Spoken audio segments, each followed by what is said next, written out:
What's going on, everybody? Welcome back. Is my door closed? Yeah, okay.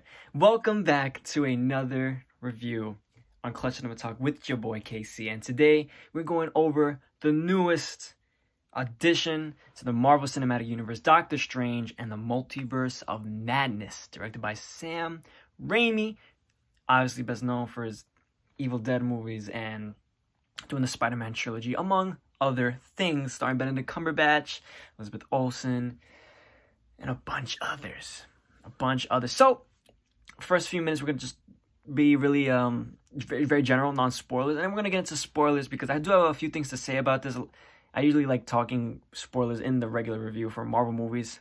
That's a thing now. Alright, so, Multiverse of Madness. As a lot of these Marvel movies are coming out, I am going in with little to zero expectations, except Spider-Man No Way Home. That's just a totally different thing. But Multiverse of Madness for a lot of people was kind of a movie that was hyped up to be even crazier than No Way Home, with, you know, more cameos and this and that. And I think that is a problem that is coming into a lot of these cinematic universe type movies. A lot of these movies are relying, or movies and shows, because, you know, Boba Fett, I have the same issue with that. They're relying a little bit too much on past characters and nostalgia and storylines that are meant to make the hardcore fans happy, but it makes it almost confusing and feel not earned for the average viewer. And I think Multiverse of Madness kind of suffers from this a little bit. So Multiverse of Madness, is a 2-hour and like 8-minute film or something like that. And we're used to these Marvel movies being like 2 hours and a half long, 3 hours long. Right off the bat, like 20 minutes in, I felt things were happening way too fast. The pacing was way too fast. And then they'll go to like a bunch of action, and then they'll do like this huge like talking thing, and they're talking all these crazy multiverse turns, and then go right back into the action. It's just it was kind of hard to catch up for an average viewer, and at times I was very confused on what was going on, and a little bit hard to catch up because, listen, the multiverse is a very, you know, complicated concept, and I believe that the so far the best, you know, understanding of this comic multiverse was Into the Spider-Verse. It was simple. There's a universe that is Spider-Man, boom, boom, boom, boom, boom. This was, you know, there's a book and oh, well, let me not get into, I'll talk about it a little later. But pacing was a little bit too fast for me. The dialogue in this movie was, so it was just too cringy for me. It was too corny. It was just the corny, like the expositional corny type. That things that people don't say. I don't know, man. There's a part where it's like, Wanda isn't coming. The Scarlet Witch is coming for you. Like, oh, like, please, like, come on. What? With that being said, I have no problem with the acting in this movie. It was great. These guys, they're so into their character. You don't even see their actor, actress anymore. They're real stuff. You see the character. So, spot on. I came out of this movie and I didn't feel the charm from the Marvel movies. And that, I don't mean like the jokes and everything like that, because that's not what the Marvel movies are really about, you know? I just did, and with the jokes, a lot of them fell flat in this movie. Like, they were just, like, I'm starting to feel like a little bit done with these, like a little oversaturated with these Marvel jokes, but, I didn't feel the charm. I wasn't wowed. I didn't come out like mind blown. Like, wow, that was sick. And there are still a lot of good parts in this as well. But I didn't really feel anything coming out of it, you know. And I think a lot of that has to do with there's so many different characters and action sequences and words that there wasn't really any time for the characters to develop and make me feel a little bit more for them. And that's where I'm going to cut this off right here. I'm going to go into spoilers now. The non-spoiler, I really didn't like it as much as I liked a lot of the other Marvel movies. I didn't like it as much. There was at times I felt bored. I'll be honest. Things were happening, words were being said, and I didn't feel as interested. That's the God honest truth. So let's get into spoilers, okay? Spoilers. Let's start off with, like, as I was saying, the characters, right? Didn't feel a lot of development. Didn't feel like I could really care. Doctor Strange and Scarlet Witch, we know them, right? Wong, we know them. We're rooting for them. We've been with them for a while. But then when you introduce, you know, America Chavez, right? I don't really have a problem with America Chavez. It's just that her character felt bland. Like, what else did she bring to this movie other than being the person that Wanda's chasing and just her being able to hop through different universes, right? Her relationship with Doctor Strange, right? They're doing the, you know, the good old, like, kind of, but not really mentor, and then the kid, and it's like a stowaway kind of thing, and they didn't plan to be together, but blah, blah, blah. We've seen it hundreds of times, but usually they'll build up that relationship between them, and by the end of the movie, you have that kind of, you know, father-daughter kind of thing going on. Like, come on, there was nothing in this between their relationship. They tried to do this memory device thing, which I thought was very, like, late, like, very, like, cheap, and just, I personally think, lazy, where you can see your memory, and of course, Doctor Strange sees the memory of Rachel McAdams, and then she sees the memory of her parents being killed, and it's like, they physically show it to you, and I was like, what? Like, that's very cheap. They could have done it, you know, cleverly within the dialogue or something like that, or, you know, something kind of reminded her of this, and then she feels very guilty about her killing her parents, and that these powers are cursed. They're not, you know, so I don't know, something to that effect. But they showed up the memory just like that, and it's, I don't know, like, that was just cheap to me. So America Chavez, like, I don't really have a problem with her. It's just I other than her being able to jump through different dimensions, and I don't know what else is much. And then, you know, she lost her parents, this and that. But so the multiverse, right? The multiverse of madness. You think that thing is going to be flying through different multiverses, jumping, hopping on a wild chase. They go to like 3 in total, including the Illuminati one. And I'll get to it in 2 seconds. But I feel like they didn't explore a multiverse movie. With multiverse in the title, they didn't really explore it, see the different crazy dimensions. Instead, they got one with pizza balls. Like, a little throwaway joke. So, the Illuminati, right? I like them. Illuminati is cool. I think a lot of people were going in expecting this to be the regular Illuminati that's going to be, you know, in the MCU for a while. And I see why people think that, but these are a different universe. They were going to die.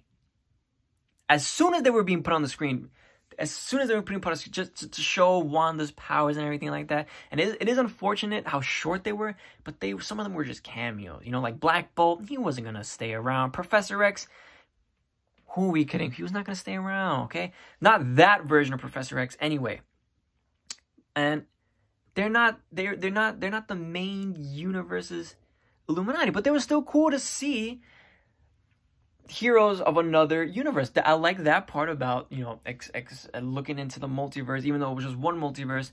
It's cool to see, you know, Captain Marvel is Maria Rambeau instead of, you know, Brie Larson, and Peggy. She's the first Avenger. That's cool. And John Krasinski is Reed Richards. It happened.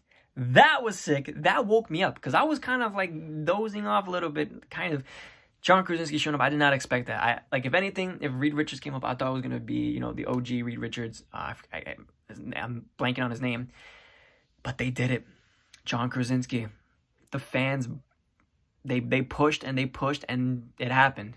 Will he stick around in the future? Only time will tell. I, like, 70% think he will.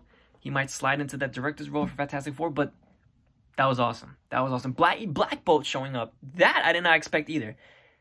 Him being an actual member of the Illuminati. Him from the Inhuman show. Same actor. And they put him in a comic accurate suit. That was awesome. That was great. That's good stuff. And the way they die, I think is good. I hated to see John Krasinski go. I was okay with it because they had to go. Wanda was gonna kill him. They don't mean nothing to her. Anyway, Wanda. Okay, Wanda. It is tragic. Tragic in I guess in a good way, bad way. But to see her just go down, just go full villain mode, just not care about anything, just lose her way. It sucks. And I think they could have dove into spent a little bit more time on it, even though it's not her film. She's still a main character in this. I think they could have did a little bit more into that.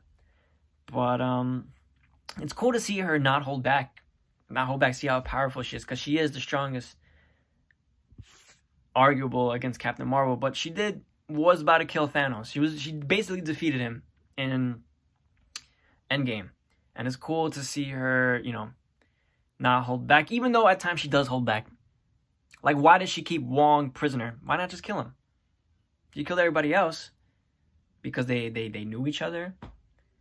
But she's not being reasonable anymore. I don't know why they didn't kill her. Just doing that good old, you know, capturing the main character and not kill him. That way they have a chance to survive at the end.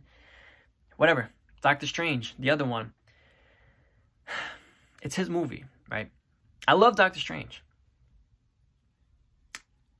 I just have a problem with, what did he learn by the end of the movie? How did his character develop through this movie? What is going to make him... What from this experience is making him different going into the next adventure, movie, this and that? I don't know. He had a little quip there, being very funny with the Illuminati, this and that. I guess he learned to let go of Christine, Rachel McAdams.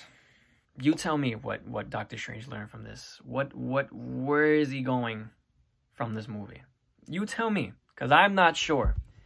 Number one of the good things about this movie, they tried out the horror elements. Awesome. Seeing Marvel try something new, doing something new, putting in that horror element, Sam Raimi's signature. It was cool. It was great. I enjoyed it. At times, the other times, I was a little bit annoyed because some of it felt like cheap tropes, you know, the music jump scare and the scene where they're running from Wanda and they close the door on her and then they look back. What are you looking back for? What are you waiting for her to come out? Everyone in the theater knows she's coming out. It's just what time, at what moment. They know what's going to happen. And for me, horror is a thing, the unexpected or the dreadful. That's another one. Dreadful because you know it's coming and you're still horrified of it. This little moment, specifically in this moment, you know it's gonna happen, but to me, it wasn't like a dreadful thing. Overall, it just felt like they weren't just going all in the horror department. That it was like half there, and they didn't want to step over like a line. And that might have to do with something about Sam Raimi not having complete control over it, but maybe it's also quote-unquote experimental with the horror, and because it's PG-13, just a little bit more, take a little bit more time to set up your scares and build that atmosphere. But the gore too, the gore was cool. That was cool. You know, Black Bolt blowing up his head and Mr. Fantastic shredded into cheese and Captain Carter died right in half. It's good stuff. Good stuff. Wanda does not care, even though the blood on her face is like the Ultron oil or whatever.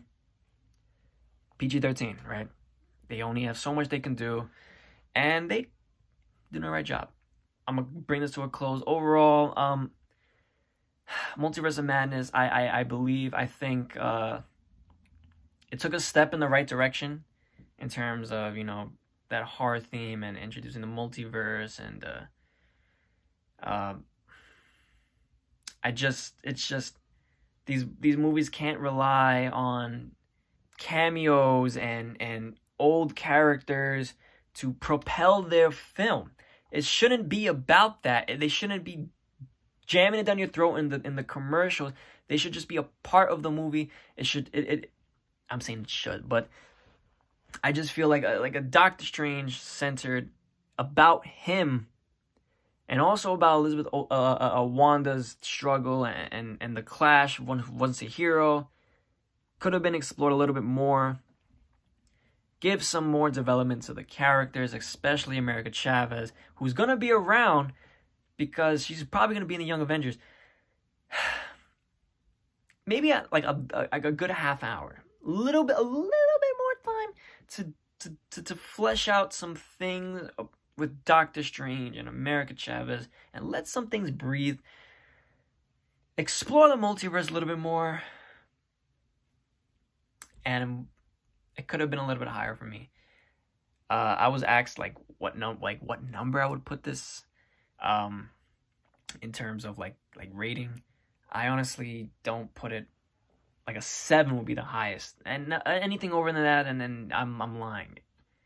I just thought it was okay. I wasn't taken aback from anything. I didn't feel any hype after it. Yeah, so I'm kind of disappointed from Doctor Strange. That's really it. So you let me know what you guys think about Doctor Strange and the Multiverse of Madness. Who's your favorite cameo? And yeah, you guys let me know. So this has been another review with Casey from Clutch and Talk, and yeah, I will see you guys in the next video. Let me know what you guys think. All right, cool. I'm out of here.